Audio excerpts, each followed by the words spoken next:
ገላትያ ምዕራፍ 3 አቱም ዘይተስተውዕሉ ሰብ ገላትያ ምን ይዝዓዘመኩም ኢየሱስ ስቁል ኮይኑ ኣብ ቅድሚ ዕንትኹም ዶ ተስኢሎ ይነበረን ካባኻትኩም ክፈልጣ ዝደሊ ሓንቲ ነገር ጥራሕላ ንመንፈስ ቅዱስ ተቐበልኩሞ ሕጊ ብምፍጻም ዲኹም ወይ ነቲ ሰማዕኹሞ ብስራት ብምእማን ክሳዕ ክንዱዚ ዶ ኣይተስተውዕሉን ኢኹም ብመንፈስ ጀሚርኩም ሕዚ ብስጋ ክትፍጽሙ ዶ ትደልዩ ኣለኹም ክንዱዚ ዝኣክል መከራ ተቐቢልኩምስ ንኸንቱ ጌርኩሞ ብሓቂ እንተደኣ ከምኡ ኮይኑስ ከንቱ እዩ እግዚአብሔር ብመንፈሱ ዝመልአኩምን ኣብ ማእኸልኩም ከዓ ተኣምራት ዝገብርን ሕጊ ስለ ዝፈጸምኩም ድዩ ወይ ነቲ ሰማዕኹሞ ብስራት ስለ ዝኣመንኩም ከምኡ ከዓ አብርሃም ብእግዚአብሔር ኣመነ እምነቱ እውን ጽድቂ ኮይኑ ተቖጸረሉ እምበኣር እቶም ዝኣመኑ ሰባት ደቂ አብርሃም ከም ዝኾኑ ፍለጡ ቅዱስ መጽሓፍ እውን እግዚአብሔር ንሕዛብ ብእምነት ከም ዘጽድቖም ኣቐዲሙ ሪኡ ኩሎም ኣሕዛብ ብኣኻ ክባረኹ እዮም እናበለ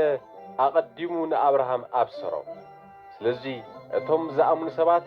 ምስቲ ዝኣመነ ኣብርሃም ዝተባረኹ እዮም ነቲ ኣብ ሕጊ ሙሴ ዘሎ ኩሉ ዘይፍጽም ዝተረገመ እዩ ዝብል ተጻሒፉ እዩ እሞ እቶም ኣብ ምፍጻም ሕጊ ዝተኣማመኑ ኩሎም ኣብ ትሕቲ መርገም እዮም ሕዚ ግና ጻድቕ ብእምነት ይነብር ከም ዝብሎ ኣብ ቅድሚ እግዚአብሔር ሕጊ ብምፍጻም ጸድቕ ከም ዘየለ ርግጽ እዩ ሕጊ ኣብ እምነት ዝተመስረተ ኣይኮነን እኳ ደኣ ሕጊ እቲ ንሕጊ ብምልኣት ዝፍጽም ብኡ ሕያው ኮይኑ ክነብር እዩ ዝብል ትእዛዝ ኣሎ ኣብ ዕንፀይቲ ዝተሰቐለ ዝተረገመ እዩ ዝብል ጽሑፍ ከም ዘሎ ክርስቶስ ክንዳና ከም ዝተረገመ ሰብ ኮይኑ ካብ ናይ ሕጊ መርገም ተቤዘወና እዚሁ ከዓ እቲ በረኸት አብርሃም ብክርስቶስ ኢየሱስ ኣብ ኣሕዛብ ምእንቲ ክወርድ ንሕና ከዓ ነቲ ብእግዚአብሔር ዝተተስፈወልና መንፈስ ቅዱስ ብእምነት ምእንቲ ክንቅበል እዩ ኣሕዋተይ እስኪ ካብ ዕለታዊ ህይወት ወዲ ሰብ ሓደ ኣብነት ክንርኢ ሰብ እኳ ዝኣተወ ኺዳን ከፍርስ ወይ ክውስኸሉ ኣይኽእልን እቲ ተስፋ ንኣብርሃምን ንዘርኡን ተዋሂቡ ዝነበረ ንብዙሓት ከም ዝብል ነዝርእትኻ ኣይበለን እንተኾነ ንሓደ ከም ዝብል ንዘርእኻ በለ እምበር ንሱ ከዓ ክርስቶስ እዩ እቲ ክብሎ ዝደሊ ዘለኹ እዚ እዩ ድሕሪ 430 ዓመት ሕጊ መጸም ግና እዚ ሕጊ እዚ ነቲ ተስፋ ኸንቱ ክገብሮ ኢሉ ነቲ እግዚአብሔር ቀደም ዘጽንዖ ኺዳን ኣየፍርሶን እዩ እቲ ዝውረስ ብሕጊ እንተዝኸውንስ ደጊም ብተስፋ ኣይምኾነን ነይሩ እግዚአብሔር ግና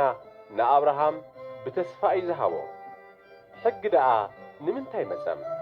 እቲ ተስፋ ዝተገብረሉ ዘርኢ ክሳዕ ዝመጽእ ሓጢኣት እንታይ ከም ዝኾነ ክገልጽ ተወሰኸ እዩ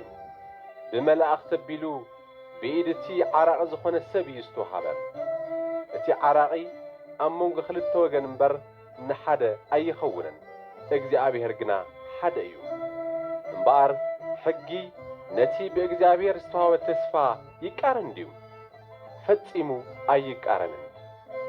ሕያው ክገብር ዝኽእል ሕጊ ተዋሂቡ ነይሩ እንተዝኸውን ብርግጽ ጽድቂ ብሕጊ ምኾነ ነይሩ እቲ ንኢየሱስ ክርስቶስ ብምእማን ዝርከብ ተስፋ ነቶም ዝኣምኑ ጥራሕ ምእንቲ ክወሃብ ቅዱስ መጽሓፍ ኩሉ ዓለም ኣብ ትሕቲ ስልጣን ሓጢኣት ከም ዝኾነ ገለጸ እዛ እምነት እዚኣ ቅድሚ ምምጽኣ ንሕና ነታ ክትገሃድ ዘለዋ እምነት እናተጸበና ኣብ ትሕቲ ሕጊ ተዓጺና ንሕሎ ነበርና ስለዚ ከዓ ብእምነት ምእንቲ ክንጸድቕስ ናብ ክርስቶስ ከብጽሐና እቲ ሕጊ መጉዚት ኮነና እምነት ምስ መጸት ግና